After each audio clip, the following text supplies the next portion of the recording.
Asia के सबसे अमीर कारोबारी मुकेश अंबानी अपनी विरासत सौंपने के लिए एक मजबूत प्लान पर काम कर रहे हैं। उनकी कोशिश है कि एक ऐसा प्लान बनाया जाए जिसमें आगे चलकर उनके बच्चों में कोई विवाद ना हो। इसकी वजह यह है कि वो खुद इस दर्द से गुजर चुके हैं। साल 2002 में जब धीरूभाई अंबानी का देहांत हुआ, उसके बाद मुकेश अंबानी और उनके छोटे भाई अनिल अंबानी के बीच संपत्ति बंटवारे को लेकर विवाद शुरू हो गया था। ये विवाद सालों तक चलता रहा और आखिरकार उनकी मां आनंदीबेन ने दोनों भाइयों का बंटवारा कर दिया और स्टेक होल्डर्स के विरोध के बावजूद बॉम्बे हाईकोर्ट ने उस बंटवारे पर मुहर लगा दी। मुकेश अंबानी को वो जख्म अभी तक याद है।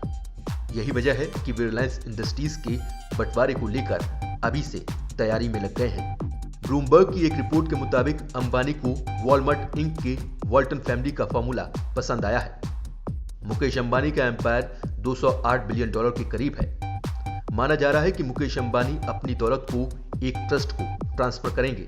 इस ट्रस्ट के पास रिलायंस इंडस्ट्रीज का मालिकाना हक होगा। इस ट्रस्ट में मुकेश अंबानी, उनकी पत्नी नीता अंबानी और उनके तीनों बच्चे आकाश, अनंत और ईशा अंबानी का स्टेक होगा। अंबानी के कुछ खास लोगों को इस ट्रस्ट का एडवाइजर नियुक्त किया जाएगा। मुकेश अंबानी कई सालों से सक्सेशन प्लान यानी उत्तराधिकार योजना तैयार कर रहे हैं। वे दुनिया भर के अमीरों के सक्सेशन प्लान की स्टडी कर रहे हैं। इसमें वॉल्टन से लेकर कोच परिवार तक शामिल है। साल 1992 में कंपनी के फाउंडर सैम वॉल्टन की मौत के बाद उनके बिजनेस के ट्रांसफर को मैनेज किया गया था। वॉल्टन ने साल 1988 से ही कंपनी के रोजाना के बिजनेस को मैनेजर्स के हाथों में सौंप दिया था। इसके बाद इस पर नजर रखने के लिए एक बोर्ड बनाया गया था।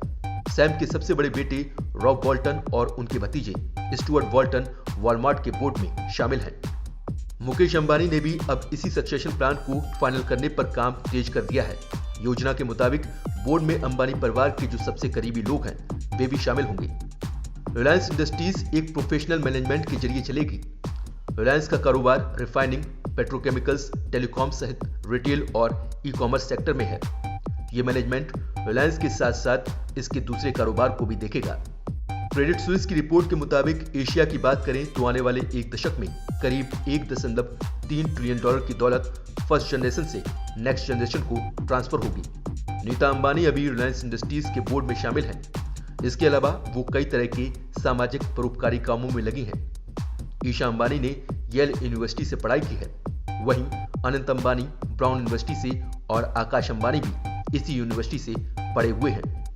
मुकेश अंबानी लगातार अपना कारोबार बढ़ा रहे हैं। वे ग्रीन एनर्जी में बड़ा दांव खेलने वाले हैं।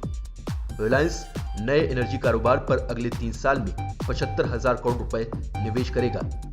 इसमें से 60,000 करोड़ रुपए रिन्यूएबल एनर्जी पर निवेश किए जाएंगे। जामनगर में 5,000 एकड़ में Dhirubhai Ambani green energy giga complex बनाने की तैयारी है। इसके अलावा सोलर एनर्जी के प्रोडक्शन के लिए प्लांट लगाए जाएंगे। Advance energy storage battery factory बनाई जाएगी और साथ ही ग्रीन हाइड्रोजन के प्रोडक्शन के लिए इलेक्ट्रोलाइजर फैक्ट्री लगाई जाएगी। रिलायंस की योजना साल 2030 तक 100 गीगावाट की सोलर एनर्जी क्षमता तैयार करने की है। अब मुकेश अंबानी डेटा किंग से एनर्जी किंग बनना चाहते हैं। मुकेश अंबानी बिजनेस और सक्सेशन दोनों प्लान पर एक साथ काम कर रहे हैं। उन्होंने रिलायंस इंडस्ट्रीज को कई सेक्टर में मजबूत बना दिया है।